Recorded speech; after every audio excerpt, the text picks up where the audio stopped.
Hello and welcome to our channel. Always grateful to those of you who listen to this channel, the new listeners as well as return listeners.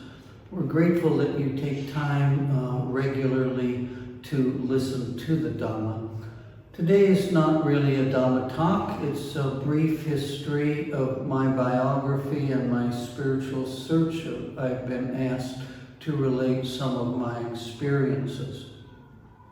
I have a bachelor's degree in religious studies and I have a master's degree from Yale Divinity School, also in religious studies.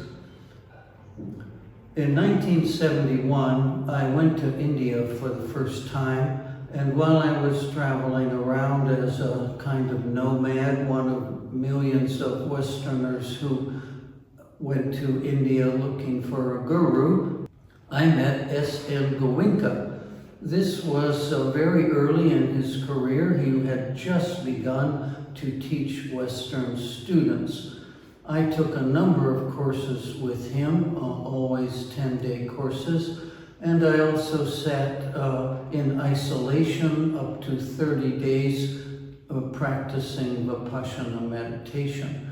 When I returned to America, there was no knowledge of S.N. Goenka. There were no Vipassana centers. No one had heard of him at that time. So that's when I went on to graduate school. I met my future wife there, got married, and lived a secular life for the most part for 20 years. I investigated and dabbled in New Age religions. I learned to practice the sweat lodge ceremony from a full-blood native Lakota Indian. I went to some New Age churches. I read exotic literature looking for my path. In 2014, I went back to Thailand. I had been there several times and studied with several different teachers, 15 days and 60 days in retreat. I went back in 2014 to stay for longer periods of time.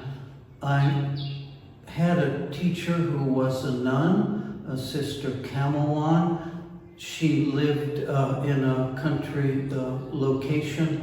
I had a little cabin built near that location, and she was my teacher for 1.5 years. I lived in that cabin alone. I didn't come out. They brought food to me daily, and I came out only once a week or twice a week to have a Dhamma talk with her.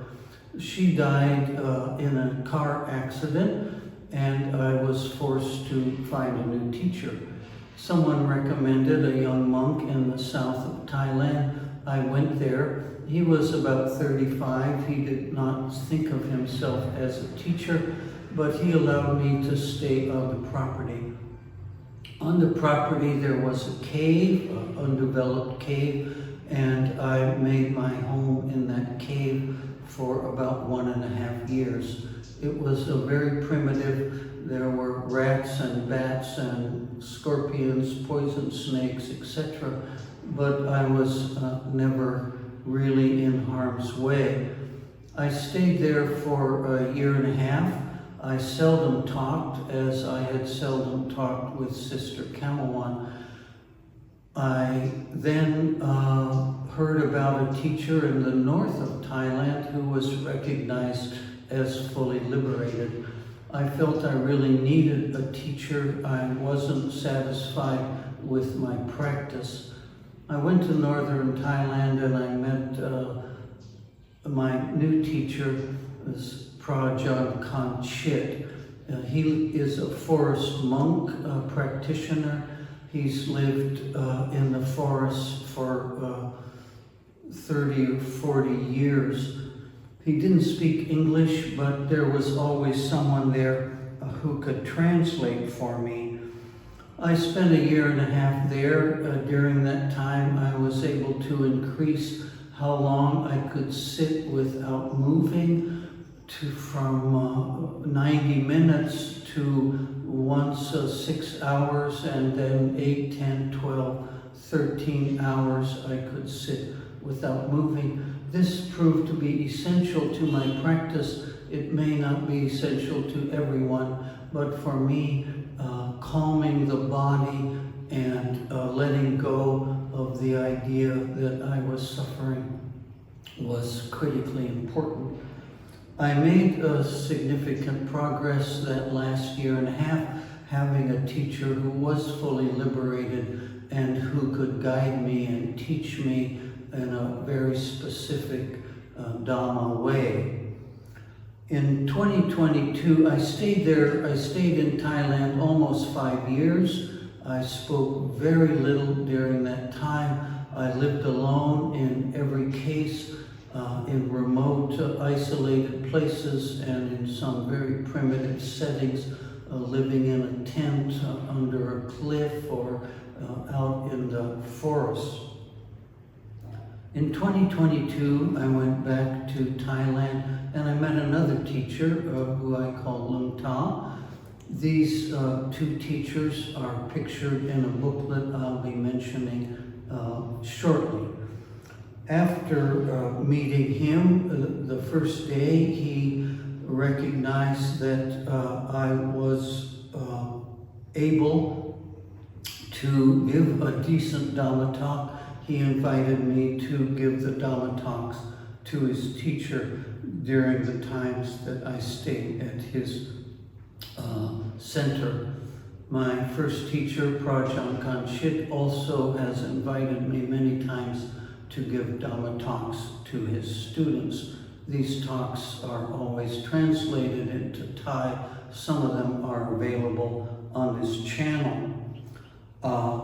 I have been camping with monks. There will be a photo here in this video.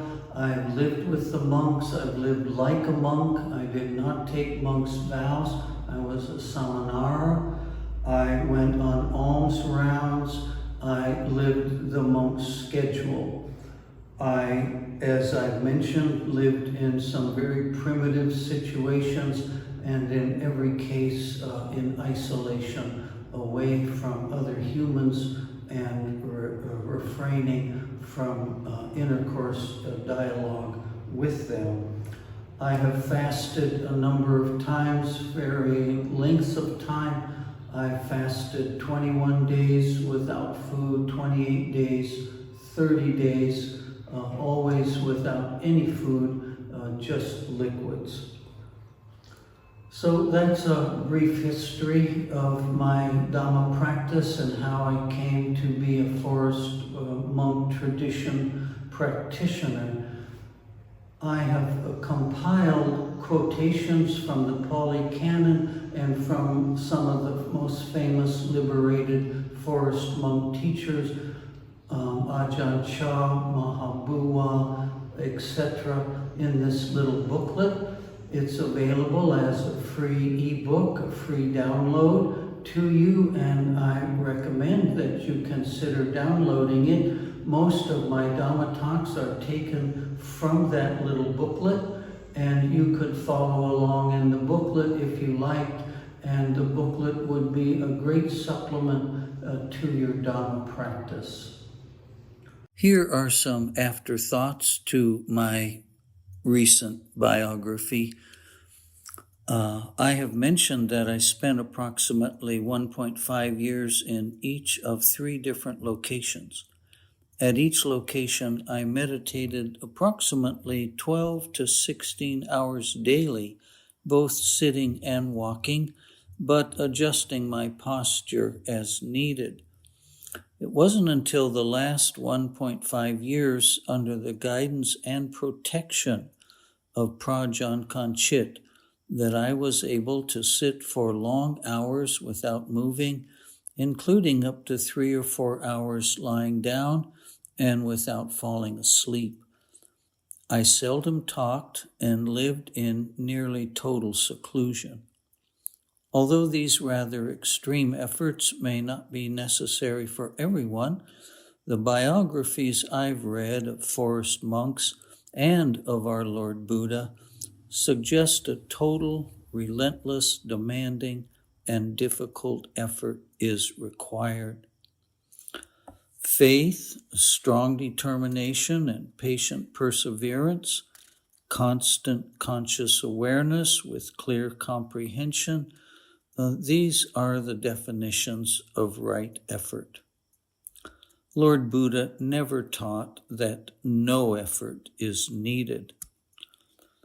By developing these qualities of right effort, we are bound to be successful.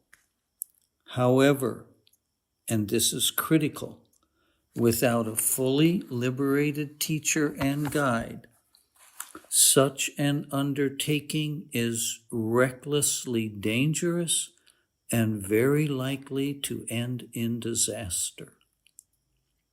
When the time is right, the right teacher will appear.